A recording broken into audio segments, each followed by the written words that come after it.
ఏలియాకి యోహాను గారికి ఏ విధమైనటువంటి సంబంధం లేదు. నీవు ఎవడవు, నీవు ఏలియావా అని అడగగా అతడు కాను, యెహోవాయే దేవుడు అని చెప్పి నిరూపించినటువంటి గొప్ప ప్రవక్త ఏలియా గారు. అలాంటి శక్తి, అలాంటి యొక్క ఆత్మ కలిగిన వాడు, రోషం కలిగిన వాడు కూడా ఈ బాప్తిస్మం ఇచ్చే తండ్రి అయిన దేవునికి యేసుక్రీస్తు నామములో వందనాలు, స్తుతులు, స్తోత్రాలు చెల్లించుకుంటున్నాం. ఈ దినము లేఖనాల నుంచి ఒక మంచి అంశాన్ని ధ్యానిద్దాం. ఎందుకంటే కాలము ఎంత పరిపూర్ణత స్థితిలో ఉన్నా ఇప్పటికి కూడా యేసుక్రీస్తు వారు చెప్పిన బోధ విన్న తర్వాత కూడా ఇంకా ఈ భూమి మీద పుట్టిన మనిషి మరణించకుండా పరమునకు పోయాడు అన్న సంగతి మనము లేఖనాలను బట్టి చాలామంది అపార్థం చేసుకుంటున్నారు. కాబట్టి ఈరోజు మరి కొన్ని లేఖనాలను బట్టి మరి ఏలియా ఆనోకు మరణించలేదని, లేదంటే ఏలియా చనిపోలేదు కాబట్టి మరలా యోహానుగా పుట్టాడని చాలా గలిబిలిగా లేఖనాలను అపార్థం చేసుకొని ధ్యానిస్తున్నారు. కాబట్టి అలాగే కొన్ని లేఖనాలను అపార్థం చేసుకొని ఈ మధ్య విలియం మేరియన్ బ్రెనహాము కూడా క్రీస్తుకు ముందుగా రావాల్సినటువంటి ఏలియా వంటి ప్రవక్త అని చెప్పి ఆయన కూడా చెప్పుకోవటం మనం చూస్తున్నాం.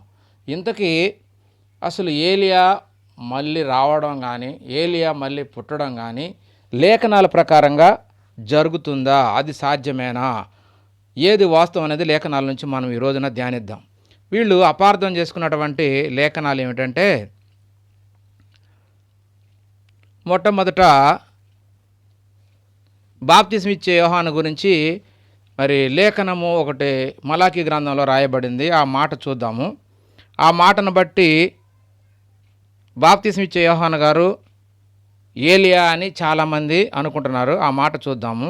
మలాకీ గ్రంథము 4వ అధ్యాయము 5వ వచనం. యెహోవా నియమించిన భయంకరమైన ఆ మహాదినము రాకమునుపు నేను ప్రవక్తయగు ఏలియాను మీ యొద్దకు పంపుదును. నేను వచ్చి దేశమును చెప్పించుకున్నట్లు అతడు తండ్రుల హృదయములను పిల్లల తట్టుకును, పిల్లల హృదయములను తండ్రుల తట్టుకును తిప్పునని చెప్పాను. కాబట్టి ఈ మాటను బట్టి చాలామంది అపార్థం చేసుకున్నది ఏంటంటే, ఈ వాక్యాన్ని మరి యోహాను గారికి ఆపాదించి యోహాను గారే ఏలియానే యోహానుగా పుట్టాడన్న సంగతిని తెలియజేస్తున్నారు. అలాగే అదే నమ్ముతున్నారు. హెబ్రోను సహవాసంలో కొంతమంది ఈ రోజున మరి అలా ప్రకటిస్తుంటే నేను విన్నాను. కాబట్టి ఏలియా మళ్ళీ పుట్టాడన్న సంగతిని మరి ఇక్కడ, ఎందుకంటే ఏలియా చనిపోలేదని చాలామంది బోధిస్తున్నారు. ఎందుకంటే ఆయన అగ్నిరథాలు వచ్చి తీసుకెళ్ళినాయి, ఆయన శరీరంతో వెళ్ళాడు, పరమునకు వెళ్ళాడు అనే మాటలు మరి మనం వింటున్నాం కనుక దాన్ని బట్టి ఆయన మళ్ళా పుట్టాడన్న సంగతిని మరి వాళ్ళు అర్థం చేసుకున్నారు కావచ్చు. అయితే మరి ఆయన గురించి, ఆయన పుట్టుక గురించి కూడా యోహాను గారి గురించి ఒక మాట చదువుకొని ఏలియా గురించి ఆలోచిద్దాము. లూకాసు వార్త 1వ అధ్యాయము 14వ వచనం. అతడు ప్రభు దృష్టికి గొప్పవాడై ద్రాక్షారసమైనను మద్యమైనను త్రాగక తన తల్లి గర్భమున పుట్టినది మొదలుకొని పరిశుద్ధాత్మతో నిండుకొనినవాడై ఇశ్రాయేలీయులలో అనేకులను ప్రభువైన వారి దేవుని వైపుకు తిప్పును. మరియు అతడు తండ్రుల హృదయములను పిల్లల తొట్టుకును, అవిధేయులైన పిల్లలను నీతిమంతులైన తండ్రుల వైపుకు తిప్పును అనే మాట ఇక్కడ ఉన్నది. అంటే అవిధేయులను నీతిమంతుల జ్ఞానమునకు తిప్పునను, అంటే అవిధేయులైన పిల్లలను నీతిమంతులు, బుద్ధిమంతులైనటువంటి తండ్రుల వైపు తిప్పును అనే మాట మనకు ఆ లేఖనాల్లో నుంచి మనం ఆలోచిస్తే మనకు అర్థమవుతుంది. ఎందుకంటే మరి బుద్ధిమంతుల లేఖనములోని అనుసరించుటకు తిప్పి ప్రభువు కొరకు ఆయత్తపడి ఉన్న ప్రజలను సిద్ధపరచుచు ఈ యొక్క ఆత్మయు శక్తియు గలవాడై ఆయనకు ముందుగా వెళ్ళును అనే మాటను బట్టి, అంటే ఈ యోహాను గారు, బాప్తిస్మం యోహాను గారు ఇవి బోధించుకుంటూ, అంటే తల్లిదండ్రులను పిల్లల వైపు, పిల్లలను తల్లిదండ్రుల వైపు తిప్పుచు ఆయన ప్రజలకు మరి దేవుని సువార్త ప్రకటించి ఏలియా యొక్క ఆత్మయు శక్తియు గలవాడై యేసుక్రీస్తు వారికి ముందుగా నడుచును అనే సంగతి ఇక్కడ దూత ద్వారా జకరియా గారికి సెలవివ్వబడింది. ఈ మాటను బట్టి చాలామంది కూడా ఏమనుకుంటున్నారంటే ఏలియా మళ్ళా పుట్టాడు అని. కాబట్టి ఏలియా మళ్ళా పుట్టాడా, లేకపోతే ఇక్కడ ఏమున్నది, ఏలియా యొక్క ఆత్మయు శక్తి గలవాడు అంటే ఆయన శక్తి ఆయన ఆత్మ ఈయనకు ఉంటుందే తప్ప, ఎందుకంటే ఏలియా ప్రవక్తగా ఉన్న రోజుల్లో ఆయన నడిపించినటువంటి ఆత్మ ఆయనకున్నటువంటి శక్తి ఈయనకు కూడా ఈ కాలంలో ఉంటుందన్న సంగతి ఇక్కడ చెప్పాడే తప్ప, నిజానికి ఏలియాయే ఆత్మ అనుకుంటే ఏలియా ఆత్మగా ఇక్కడికి వచ్చాడని కాదు, ఏలియా మరలా పుట్టాడని కాదు. అది చాలామంది అపార్థం చేసుకొని ఈ లేఖనాన్ని బట్టి గలిబిలిగా చెప్పుకుంటున్నారు. ఎందుకంటే ఈ లేఖనాన్ని బట్టి కూడా విలియం మేరియన్ బ్రెన్హాం కూడా మరి ఇది నా గురించే చెప్పబడింది, ఈ ఏలియా ఈ యోహాను క్రీస్తుకు ముందు వచ్చాడు కానీ ఆయన పరిపూర్ణంగా ఆయన యొక్క చిత్తాన్ని నెరవేర్చలేదు, ఇక రెండవ రాకడలో క్రీస్తు వచ్చే ముందు ఆ ఏలియాగా చెప్పబడింది నేనే అని చెప్పి ఆయన చెప్పుకుంటూ ఆయన ఒక అబద్ధపు బోధను మరి ప్రకటిస్తున్నాడు. కాబట్టి ప్రేమనాడు దేవుని వాళ్ళారా, ఇంతకు అసలు ఏలియా మరణించాడా లేదా అనేది లేఖనాల ప్రకారంగా మనం చూసినట్లయితే మనము ఏలియా మరణించాడా లేదా, ఒకవేళ మరణించకపోతే మళ్ళీ పుట్టే అవకాశం ఉందా లేదా అనేది లేఖనాలను బట్టి మనం ఒక్కొక్కటి వరుసగా చూద్దాము. లేఖనాలను బట్టే మనం అర్థం చేసుకుందాం. దేవుడు తన యొక్క లేఖనాలలో ఆయన చెప్పాలనుకున్న ప్రతి విషయాన్ని కూడా ఒక క్రమ పద్ధతిలో మనకు చెప్పినట్టుగా లేఖనాల్లో కొన్ని మాటలు చదివినప్పుడు మనకు అర్థమవుతుంది. చూద్దాము. యెషయా గ్రంథము 42వ అధ్యాయం 21వ వచనం. యెహోవా తన నీతిని బట్టి సంతోషము గలవాడై ఉపదేశ క్రమం ఒకటి ఘనపరిచి గొప్ప చేసెను. నీవు అనేక సంగతులను చూచుచున్నావు కానీ గ్రహింపకున్నావు, వారు చెవి యొగ్గిరి కానీ వినకున్నారు అన్న సంగతిని ఇక్కడ తెలియజేశాడు. 42వ అధ్యాయము 21, 20 వచనాల్లో ఈ మాటలు ఉన్నాయి. అలాగనే మరి కొత్త నిబంధనలో ఎబ్రీ పత్రికలో 9వ అధ్యాయము 27, 28 వచనాల్లో మరి మనుషుల గురించి, మరి ఎవరైనా ఈ భూమి మీద పుట్టినటువంటి మనుషుల గురించి మరి దేవుడు ఏం తెలియజేస్తున్నాడంటే ఈ మనుషులు భూమి మీదకి వచ్చిన ప్రతి ఒక్కరి గతి ఏమవుతుందో అనే విషయాన్ని ఇక్కడ తెలియజేస్తున్నాడు పౌలు గారు. చూద్దాం. మనుషులు ఒక్కసారే మృతి పొందవలెనని నియమింపబడెను అంటే మనుషులు ఒక్కసారి మృతి పొందాలని నియమింపబడ్డాడు అంటే ఖచ్చితంగా ఈ లోకంలో పుడితేనే మృతి పొందుతారు కదా. కాబట్టి పుట్టిన ప్రతి మనిషి ఖచ్చితంగా ఒకసారి మృతి పొందవలెనని నియమింపబడెను అంటున్నాడు. ఆ తర్వాత తీర్పు జరుగును. అలాగుననే క్రీస్తు కూడా అనేకుల పాపములను భరించుటకు ఒక్కసారే అర్పింపబడి తన కొరకు కనిపెట్టుకొని ఉండేవారి రక్షణ నిమిత్తము పాపము లేకుండా రెండవసారి ప్రత్యక్షమగును అంటున్నాడు. కాబట్టి ఈ భూమి మీద పుట్టిన ప్రతి మనిషి ఎవరైనా సరే, ఏలియానా, ఆనోకనా, క్రీస్తా, అబ్రహామా, ఇసాకా, యాకోబా, ఎవరైనా సరే పుట్టిన ప్రతి మనిషి ఖచ్చితంగా ఒకసారి మృతి పొంది ఈ లోకాన్ని వదిలి వెళ్ళాలి. మృతి పొందకుండా ఈ లోకాన్ని వదలటము సాధ్యము కాదు అన్న సంగతి ఈ లేఖనాన్ని బట్టి మనం అర్థం చేసుకోవాలి. కాబట్టి మరి మృతి పొందకుండా ఉండడానికి, మరణించకుండడానికి ఏలియా ఏమన్నా మనిషి కాదా అంటే ఖచ్చితంగా ఏలియా గారు కూడా మనలాంటి స్వభావం కలిగిన వాడే అని లేఖనం చెప్తుంది. యాకోబు గారు రాసినటువంటి పత్రిక 5వ అధ్యాయం 17వ వచనం. ఏలియా మన వంటి స్వభావము గల మనుష్యుడే. వర్షము కురవకుండా ఆయన ప్రార్థిస్తే వర్షం కురవలేదు, మళ్ళీ ప్రార్థన చేస్తే వర్షం కురిసింది అన్న సంగతిని మనకి ఇక్కడ యాకోబు గారు తెలియజేశాడు. అలాగే మరి 2వ రాజుల గ్రంథము 2వ అధ్యాయము 5వ వచనంలో మరి ఇది సందర్భం ఏమిటంటే మరణకాలం సమీపించి దేవుడు తీసుకెళ్ళాలని అనుకున్నప్పుడు మరి ఆ విషయము ఏలియా శిష్యులకు తెలిసి ఆయన శిష్యుడైనటువంటి ఎలీషాకు చెప్పాలనుకున్నప్పుడు ఆయన్ని మరి పరమునకు తీసుకొని పోవాలనుకుని దేవుడు ఉద్దేశించినప్పుడు ఎరుకో పట్టణంలో ఉన్న శిష్యులు ఎలీషాకు చెప్తారు. ఆ విషయం చూద్దాం. 2వ అధ్యాయం 5వ వచనం. ఎరుకోలో ఉన్న ప్రవక్తల శిష్యులు ఎలీషా యొద్దకు వచ్చి, నేడు యెహోవా నీ యొద్ద నుండి నీ గురువును పరమునకు తీసుకొని పోవునని నీవెరుగుదువా అని ఎలీషాను అడగగా అతడు, నేనెరుగుదును, మీరు ఊరకుండుడనెను. అంటే పరమునకు తీసుకొని పోవునని నీ వెరుగుదువా అంటే అక్కడ ఉన్న శిష్యులకు మరి సమాచారం వచ్చింది దేవుని వలన. కాబట్టి మరి ఏలియాని దేవుడు తీసుకొని పోవాలని సిద్ధపడుతున్నట్టుగా మనకి ఇక్కడ వాళ్ళకు ముందుగానే మరి ఆ విషయం తెలిసి ఆ విషయాన్ని ఆయన శిష్యుడైనటువంటి ఎలీషాకు మరి ఆయన శిష్యులు చెబుతున్నారు. కానీ నాకు తెలుసు ఆ సంగతి అని చెప్పి ఈయన అంటున్నాడు.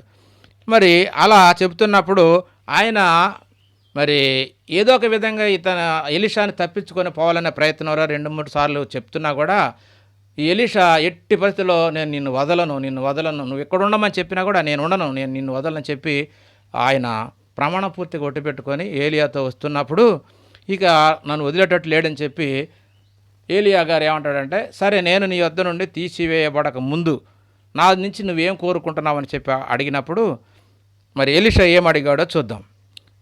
వారు దాటిపోయిన తర్వాత ఏలియా ఎలీషాను చూసి, నేను నీ యొద్ద నుండి తీయబడక మునుపు నీ కొరకు నేనేమి చేయకూడదువో దాన్ని అడగమని చెప్పగా, ఎలీషా నీకు కలిగిన ఆత్మలో 2 పాళ్ళు నా మీదికి వచ్చినట్లు దయచేయమనెను.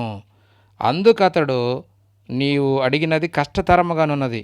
అయితే నీ యొద్ద నుండి తీయబడినప్పుడు నేను నీకు కనబడిన ఎడల ఆ ప్రకారము నీకు లభించును, కనబడని ఎడల అది కాకపోవునని చెప్పాను. వారు ఇంకా వెళ్ళుచు మాటలాడుచుండగా ఇదిగో అగ్ని రథమును అగ్ని గుర్రములను కనబడి వారిద్దరిని వేరు చేసెను. అప్పుడు ఏలియా సుడిగాలి చేత ఆకాశమునకు ఆరోహణమాయెను అని ఉంది. అంటే శరీరంతోనే వెళ్ళాడా, లేదా శరీరాన్ని మరి ఆ రథం వాళ్ళు అగ్ని రథాలు వచ్చి ఆ శరీరాన్ని వదిలిన తర్వాత ఆ శరీరాన్ని ఆ అగ్ని కాల్చివేసి ఉండొచ్చు కదా. ఎందుకంటే మనకు లేఖనాలను బట్టి ఆరోహణం అంటే ఇక్కడ భూమి మీద వదిలిపోవాలి అంటే ఖచ్చితంగా శరీరాన్ని వదలాలి, ఆత్మ వెళ్ళిపోవాల్సిందే తప్ప శరీరము ఈ భూమి మీద నుంచి మరి ఎటు వెళ్ళటానికి అవకాశం లేదు. ఎందుకంటే రక్త మాంసాలు దేవుని రాజ్యాన్ని స్వతంత్రించుకొనవు అనే మాట మనకు లేఖనాల్లో ఉంటుంది.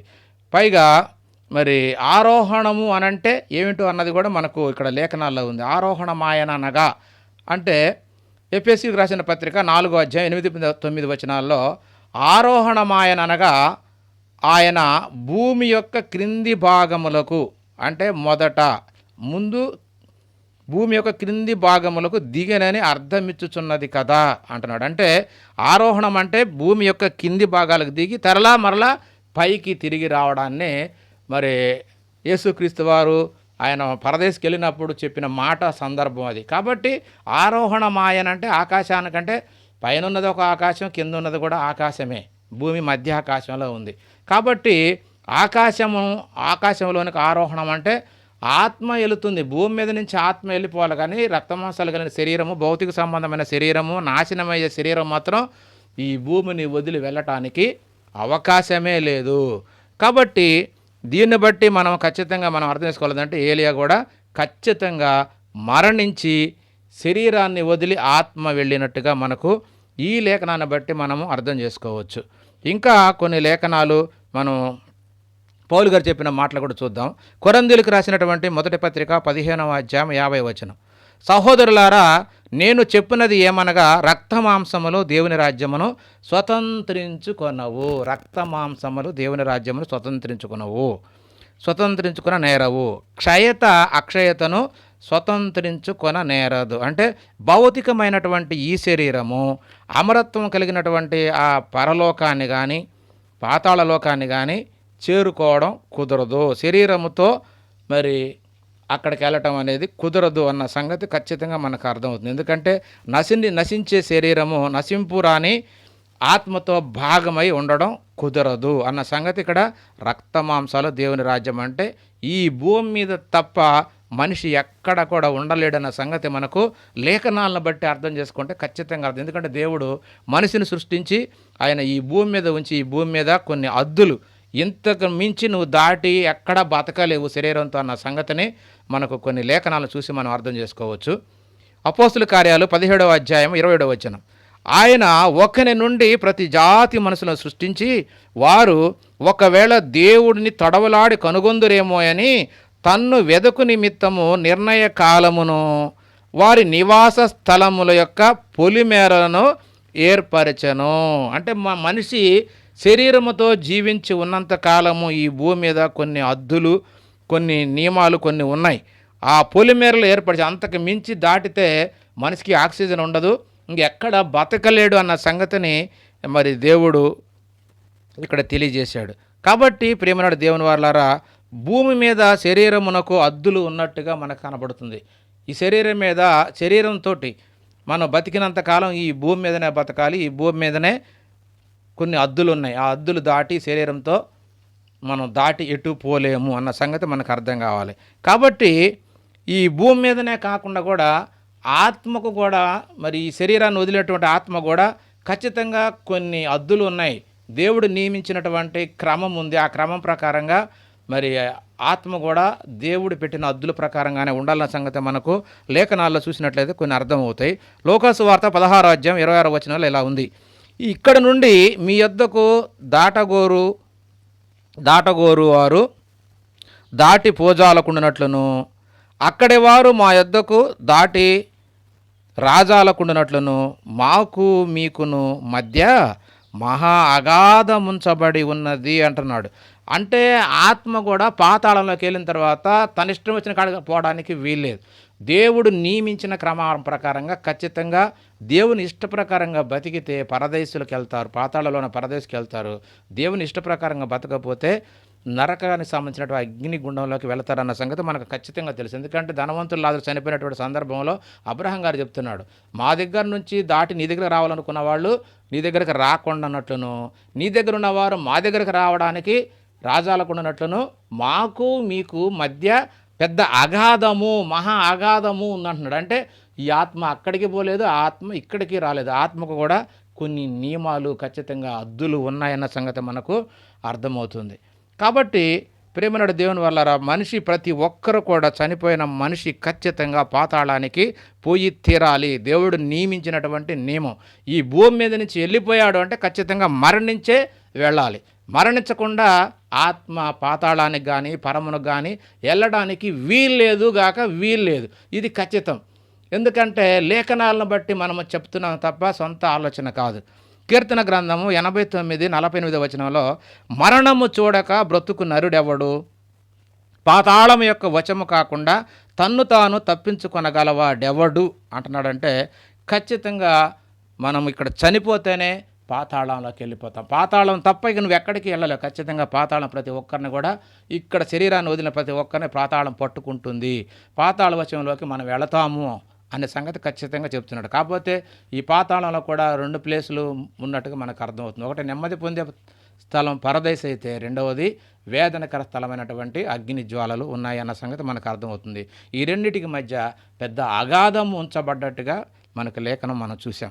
కాబట్టి ప్రతి ఒక్కరూ ఖచ్చితంగా ఈ శరీరాన్ని వదిలిన తర్వాతనే పరమునకు పోవాలి. అంటే పాతాళం కావచ్చు, ఆ తర్వాత క్రీస్తు వచ్చినప్పుడు పరలోకము కావచ్చు. కాబట్టి ప్రేమనుడు దేవుని వల్ల ఈ శరీరం మాత్రం భూమి మీదనే నేల నుండి తీయబడ్డవు కనుక నేలకే చేరాలి, అంతే తప్ప పరమునకు వెళ్ళి స్వతంత్రించుకోవడం సాధ్యమయ్యే పని కాదు. అలాగే ఏబు గ్రంథంలో ఒక మాట ఉంది. ఏబు గ్రంథం 30:23 వచనం, మరణమునకు సర్వజీవులకు నియమింపబడిన అంటున్నాడు, నియమింపబడిన సంకేత సమాజ మందిరమునకు నీవు నన్ను రప్పించదవని నాకు తెలియను అంటున్నాడు. అంటే ఎవరైనా చనిపోయిన వెంటనే మరి పాతాళంలో ఉన్నటువంటి సంకేత సమాజ మందిరం అంటున్నాడు. అంటే దేవుడు ఏర్పాటు చేసింది, అది పరదేశంలో ఉంది కాబట్టి దాని గురించి చెప్తున్నాడు ఇక్కడ. కాబట్టి ఖచ్చితంగా అక్కడికి నువ్వు రప్పిస్తావు అన్న సంగతి నాకు తెలుసు అని చెప్పి మరి ఇక్కడ ఏబు గారు తెలియజేశాడు. కాబట్టి ప్రియమైనటువంటి దేవుని వాళ్ళారా, ఖచ్చితంగా మనిషి ఈ భూమి మీద చనిపోయిన తర్వాతనే పరమునికి వెళ్తాడు, పాతాళానికి వెళ్తాడు తప్ప మరి చనిపోకుండా రక్త మాంసాలతోటి సుడిగాలిలోనో లేకపోతే ఏ గాలిలోనైనా కానీ పోవడానికి అవకాశమే లేదు. కాబట్టి లేఖనాలను బట్టి మనం అర్థం చేసుకోవాల్సిందంటే ఏలియా గారు కూడా చనిపోయాడు. అంటే ఆయన చనిపోయినట్టుగా, అంటే ఆయన శరీరము ఆ శరీరాన్ని వదిలినటువంటి ఆత్మ పక్కకి వెళ్ళిన వెంటనే, పరమునకు వెళ్ళిన వెంటనే ఆ దేహాన్ని కూడా ఆ అగ్ని కాల్చివేసి ఉండవచ్చు. ఎందుకంటే మనం లేఖనాలన్నింటిని కూడా మనం చూసినప్పుడు రక్త మాంసాలు దేవుని రాజ్యంలోకి పోలేవు గనక ఖచ్చితంగా అది కాలి అగ్ని బూడిదై భూమి మీదనే పడి ఉండాలి, ఇది ఖచ్చితము. కాబట్టి ఈ విధంగా లేఖనాలను మనం అర్థం చేసుకున్నప్పుడు మాత్రమే మనకు సత్యం అర్థమవుతుంది. కాబట్టి మరి ఏలియా ఖచ్చితంగా మరణించాడన్న సంగతి మనకు ఖచ్చితంగా ఈ లేఖనాన్ని బట్టి అర్థం చేసుకోవచ్చు. కాబట్టి మరి ఈ ఏలియా యొక్క ఆత్మశక్తి కలిగిన వాడు ఎవరయ్యా అంటే బాప్తిసం ఇచ్చే యోహాను అన్న సంగతి మనకు బాగా తెలుసు. ఆయన గురించి యేసుక్రీస్తు వారు ఇచ్చినటువంటి సాక్ష్యాన్ని చూసినప్పుడు నిజంగా ఆ ఏలియా, ఆ ప్రవక్త అయినటువంటి రాజుల కాలంలో ఉన్నటువంటి ఏలియా, ఇప్పుడు కొత్త నిబంధనలు బాప్తిసం యోహాను ఒక్కటేనా అంటే కాదు అన్న సంగతి యేసుక్రీస్తు వారి మాటల్లో మనం చూద్దాము. ఒక సందర్భంలో ఆయన బోధిస్తున్నప్పుడు అరణ్యంలో మరి యోహాను గారు ఉన్నప్పుడు ఆయన చూడటానికి చాలామంది ఆయన దగ్గరికి వెళ్ళారు. ఆ సందర్భాన్ని పురస్కరించుకొని యేసుక్రీస్తు వారు చెప్తున్న మాట మత్తయి గారు రాసినటువంటి సువార్త 11వ అధ్యాయం 9-10 వచనాల్లో, మరి ఏమీ చూడవెళ్ళితిరి, ప్రవక్తన? అవును గాని ప్రవక్త కంటే గొప్పవానినని మీతో చెప్పుచున్నాను. ప్రవక్తే కాదు, ప్రవక్త కంటే గొప్పవాడట. ఎవరు? బాప్తిసం ఇచ్చే యోహాను గారు ఏలియా కంటే కూడా గొప్పవాడని చెప్తున్నాడు. ఏలియా కంటే కూడా గొప్పవాడు. ప్రవక్తను చూడవెళ్ళారా మీరు? కాదు, ప్రవక్త కంటే గొప్పవాణిని చూడవెళ్ళితేనని చెప్పి ఆయన చెబుతూ ఇంకా ఏమన్నాడంటే, ఇదిగో నేను నా దూతను నీకు ముందుగా పంపుచున్నాను, అతడు నీ ముందర నీ మార్గము సిద్ధపరుచునని ఎవని గురించి రాయబడినో అతడే ఈ యోహాను. ఇది యెషయా గ్రంథం 40వ అధ్యాయంలో ఉంటుంది ఇది లేఖనం. ఆ లేఖనాన్ని ఇక్కడ మరి యేసుక్రీస్తు వారు తెలియజేశాడు. యెషయా గారి ద్వారా చెప్పబడినటువంటి లేఖనాన్ని ఇక్కడ జ్ఞాపకం చేసినట్టుగా మనకు అర్థమవుతుంది అని చెబుతూ ఇంకా ఏమంటున్నాడంటే సువార్త 11వ అధ్యాయం 14 వచనంలో ఇలా ఉంది. ఏమిటంటే, ఈ సంగతి అంగీకరించుటకు మీకు మనస్సు ఉంటే రాబోయే ఏలియా ఇతడే, రాబోయే ఏలియా ఇతడే అని చెబుతూ 11వ వచనంలో ఏమన్నాడంటే, స్త్రీలు కనిన వారిలో బాప్తిసమిచ్చు యోహాను కంటే, స్త్రీలు కనిన వారిలో బాప్తిసమిచ్చు యోహాను కంటే గొప్పవాడు పుట్టలేదని నిశ్చయముగా చెప్పుచున్నాను అంటున్నాడంటే ప్రవక్తలందరికంటే ఈయన గొప్పవాడు అన్న సంగతి ఇక్కడ యేసుక్రీస్తు వారు స్పష్టంగా చెప్పాడు. కాబట్టి ఏలియాకి యోహాను గారికి ఏ విధమైనటువంటి సంబంధం లేదు. కానీ ఏలియాను భూమి మీద శరీరధారిగా ఉన్నప్పుడు ఆయన నడిపించినటువంటి ఆత్మ, ఆయన శక్తి ఇదిగో ఈ ప్రవక్త అయినటువంటి బాప్తిసం ఇచ్చే యోహాను గారికి కూడా తోడుగా ఉందన్న సంగతి మనకు ఖచ్చితంగా అర్థం కావాలి. ఈ విషయాన్నే చెప్పాడే తప్ప ఏలియా మరలా పుడతాడని కాదు, లేకపోతే ఏలియా చనిపోలేదని కాదు. ఈ విషయాలు మనకు అర్థం కాక చాలామంది ఏమంటున్నారంటే ఏలియా మళ్ళా పుట్టాడు, యోహాను గారే కదా ఏలియా అనే మాటలు చాలామంది అనుకుంటారు. కాబట్టి ప్రియ సహోదరి సహోదరులారా, ఇది ఎంత మాత్రము రైట్ కాదు. ఇంకా ఏలియా గారి గురించి మరి యేసుక్రీస్తు వారు ఇంకా ఏం చెప్పాడో ఆ మాటలు కూడా చూద్దాము. మత్తయి గారు రాసినటువంటి సువార్త 17వ అధ్యాయము 10-13 వచనాలు ఉంటాయి. 12వ వచనం చదువుకుందాం. అయినను ఏలియా ఇదివరకే వచ్చినని వారు అతనిని ఎరుగక తమకిష్టం వచ్చినట్లు అతని, మనుష్య కుమారుడు కూడా అలాగే వారి చేత శ్రమలు పొందబోతున్నాడని మీతో చెప్పుచున్నానెను. అప్పుడు ఆయన బాప్తిసమిచ్చు యోహాను గురించి తమతో చెప్పినని శిష్యులు గ్రహించిరి. కాబట్టి ఈ విషయాన్ని ఇంత చక్కగా మరి మత్తయి గారి ద్వారా మరి యేసుక్రీస్తు వారు మాట్లాడిన సంగతి ఇక్కడ రాయించాడు. అలాగే ఇదే విషయాన్ని మార్కు గారు కూడా రాశాడు. ముందుగా రాసిన వాడు మార్కు గారు కాబట్టి ఆ మాటలు కూడా మనం చూద్దాము. మార్కు గారు రాసినటువంటి సువార్త 9వ అధ్యాయం 13వ వచనం. ఏలియా వచ్చెననియు అతని గురించి రాయబడిన ప్రకారం వారు తమకిష్టం వచ్చినట్లు అతని ఎడల చేసిరనియు మీతో చెప్పుచున్నాను. వారి 5వ వచనం 9:5. అప్పుడు పేతురు, బోధకుడా, మనమిక్కడ ఉండుట మంచిది. మేము నీకు ఒకటయు, మోషేకి ఒకటయు, ఏలియాకు ఒకటయు 3 పర్ణశాలలు కట్టుదమ్ము అని చెప్పాను. ఇక్కడ ఏమంటున్నాడంటే మరి మోషేయు ఏలియా కూడా యేసుక్రీస్తు వారితో మరి రూపాంతరం కొండ మీద మరి ఆయన వాళ్ళతో నిర్గమన గురించి మాట్లాడినట్టుగా మరి ఈ పేతురు గారు చూసి ఆ మాటలను ఇక్కడ మాట్లాడుతున్నట్టుగా మనకు అర్థమవుతుంది. ఇప్పుడు పేతురు, బోధకుడా, మనం ఇక్కడ ఉండటం మంచిది, మేము నీకు ఒకటియు, మోషేకు ఒకటియు, ఏలియాకు ఒకటియు 3 పర్ణశాలలు కట్టుదామని చెప్పాను. కాబట్టి మనకు ఇక్కడ అర్థం కావాల్సింది ఏంటంటే, మరి ఆయన చనిపోయి పాతాళంలో నుంచి మోషేను ఆయన మరలా భూమి మీదకి మహిమలో వచ్చినట్టుగా మనము గుర్తించాలి. కానీ మరి ఆయన శరీరంతో ఉండి మరి మోషేతో పాటు ఆయన రాలేదని ఖచ్చితంగా దేవుని పిల్లలందరూ గ్రహించాలి. ఎందుకంటే పాతాళానికి వెళ్ళాలి అంటే, పరదేశంలోనికి వెళ్ళాలి అంటే, అబ్రహాం, ఇస్సాకు, యాకోబులు ఉన్న స్థలానికి వెళ్ళాలంటే శరీరాన్ని వదిలే వెళ్ళాలి, కానీ శరీరంతో అక్కడికి వెళ్ళలేదు. అలాగని తిరిగి మరలా మోషేయు, ఏలియా మరి యేసుక్రీస్తు వారి కాలంలో మరి ఆ కొండ మీదకి వచ్చి ఆయనతో పాటు నిర్గమన గురించి మాట్లాడారు అంటే ఖచ్చితంగా వాళ్ళిద్దరూ మహిమ దేహంతో మహిమలో వచ్చి కనపడ్డారే తప్ప వాళ్ళిద్దరికి, మోషేకి కానీ ఏలియాకి కానీ శరీరాలు లేవు అన్న సంగతిని ఖచ్చితంగా మనము గుర్తుపెట్టుకోవాలి. దేవుని వాళ్ళారా, మరి మొదటి శతాబ్దంలో ఉన్నటువంటి వారికే మరి యోహాను కూడా ఎవరు అనేది అర్థం కాలేదు. ఇప్పటికి కూడా ఈ కాలంలో ఉన్న క్రైస్తవులకు కూడా ఏలియా మరణించడో లేదో అర్థం కావట్లేదు, యోహాను గారు ఎవరనేది కూడా స్పష్టంగా అర్థం కాకుండానే ఉంది.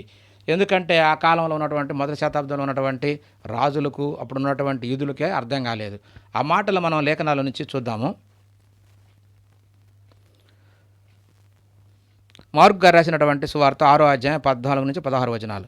రాజైన హేరోదు ఆయనను గురించి విని, బాప్తిసమిచ్చు యోహాను మృతుల నుండి లేచి ఉన్నాడు గనక అతని యందు అద్భుతములు క్రియారూపములగుచున్నవని చెప్పాను. అంటే యేసుక్రీస్తు వారిని గురించి విని ఆయన ఏమనుకున్నాడంటే, ఈ యేసుక్రీస్తు వారు మరి ఎవరో కాదు, ఆయన బాప్తిసమిచ్చే యోహానని, మృతుల నుండి లేచి ఉన్నాడని ఈయన అనుకుంటున్నాడు. కాబట్టే ఆయన వలన అద్భుతములు క్రియారూపములవుతున్నాయని చెప్పాడట. ఇంకా చాలామంది ఏమనుకుంటున్నారంటే 15వ వచనంలో ఇతరులు ఈయన ఏలియా అని, మరికొందరు ప్రవక్త అని, ఇర్మియా అని ఏదో రకరకాలుగా అనుకుంటున్నారు. కానీ ఈయనైతే 16వ వచనం, హేరోదైతే ఖచ్చితంగా వేరోది విని, నేను తల కొట్టించిన యోహానే అతడు, మృతుల నుండి లేచి ఉన్నాడని చెప్పాను. ఒక రాజుకి అర్థం కాలేదు. అప్పుడప్పుడు చంపినటువంటి, ఆ రోజుల్లో చంపినటువంటి ఆయన మళ్ళీ తిరిగి లేచాడు అన్న సంగతి అనుకుంటున్నాడు. కానీ ఇది ఎలా సాధ్యం అన్న సంగతి ఆయనకు అర్థం కాక, నేను చంపించినటువంటి ఈయన తిరిగి మరలా బతికాడు, అందువలనే ఆయన ద్వారా ఈ క్రియలన్నీ జరుగుతున్నాయన్న సంగతిని ఆయన ఆ రోజుల్లో చెప్పడం మనం ఈ లేఖనాన్ని బట్టి మనం చూడవచ్చు.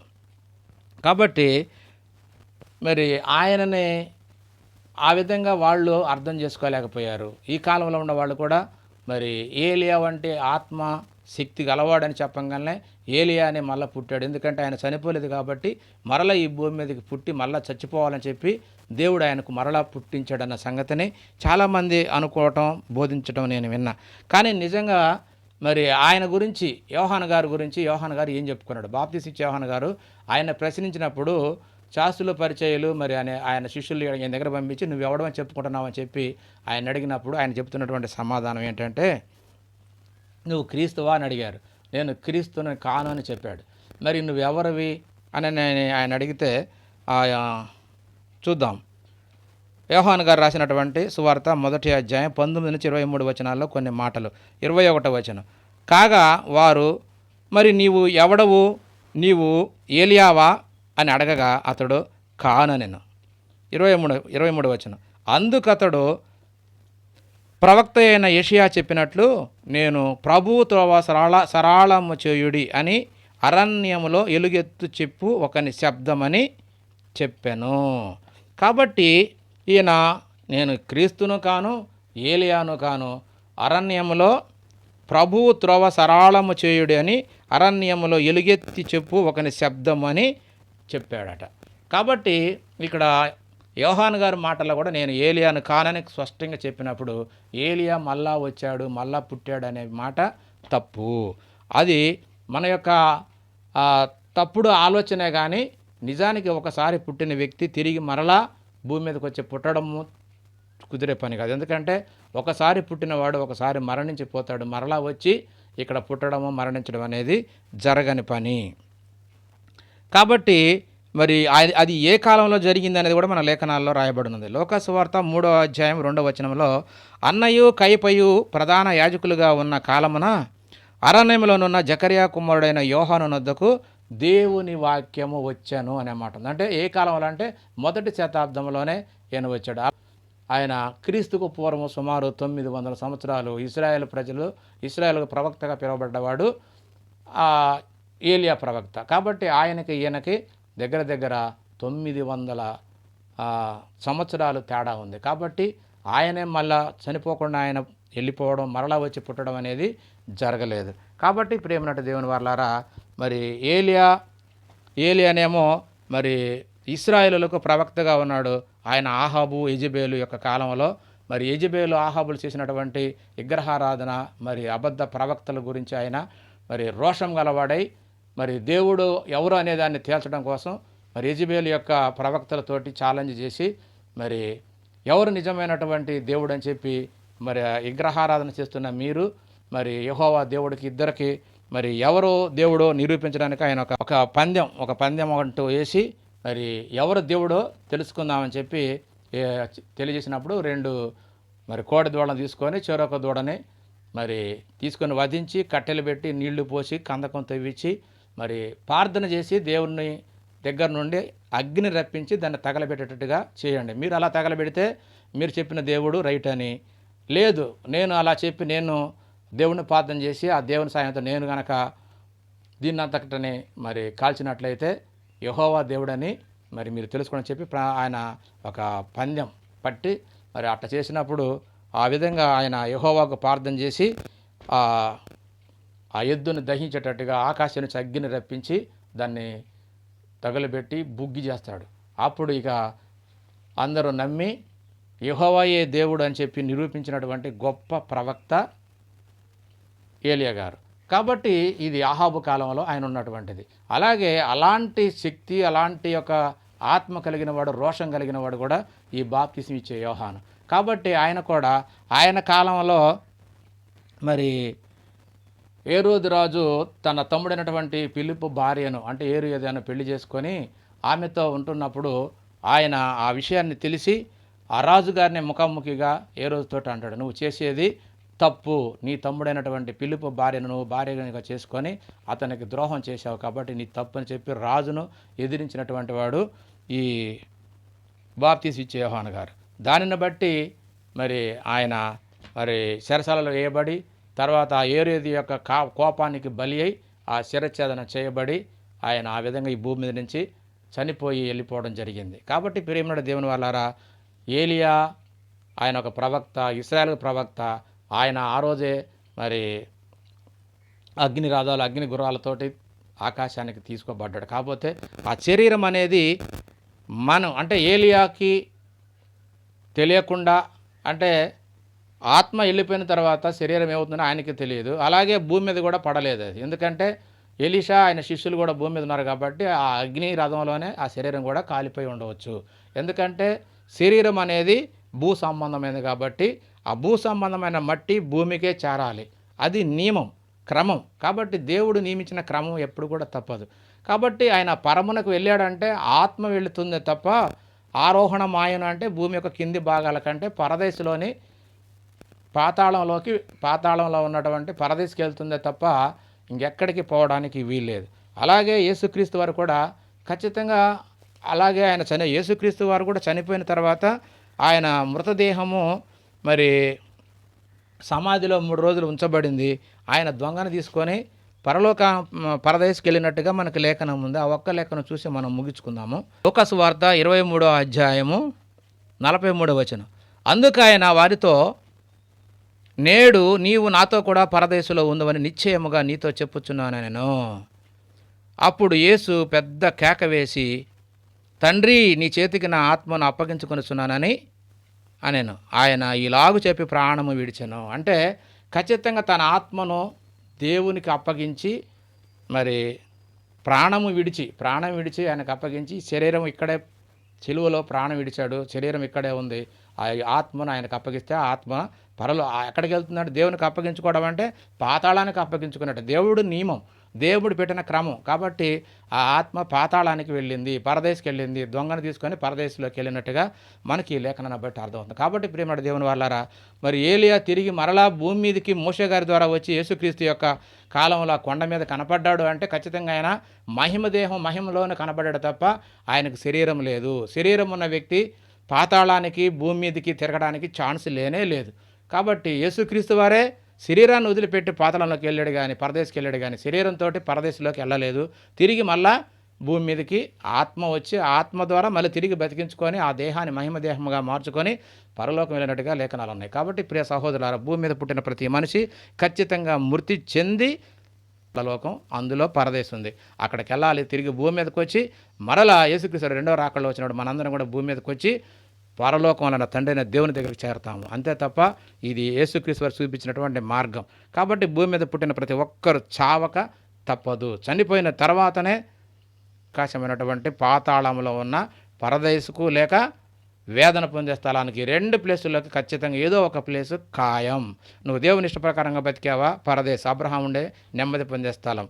నువ్వు దేవుని ఇష్టం లేకుండా బతికావా, ధనవంతుడు ఉండేటువంటి అగ్ని జ్వాలలోకి వెళ్ళటం, ఇది ఖాయం. కాబట్టి ప్రియ సహోదరులారా, భూమి మీద పుట్టిన ప్రతి మనిషి మొట్టమొదట చనిపోయిన తర్వాతనే పరలోకము. అది పరలోకమైనా పాతాళమైనా ఏదైనా కానీ ఇంకొక లోకం, వేరొక లోకానికి పోవడానికి అవకాశం ఉంది తప్ప శరీరంతో ఎవరు కూడా ఈ లోకాన్ని వదిలి శరీరాన్ని తీసుకొని మరొక లోకానికి పోలేరు.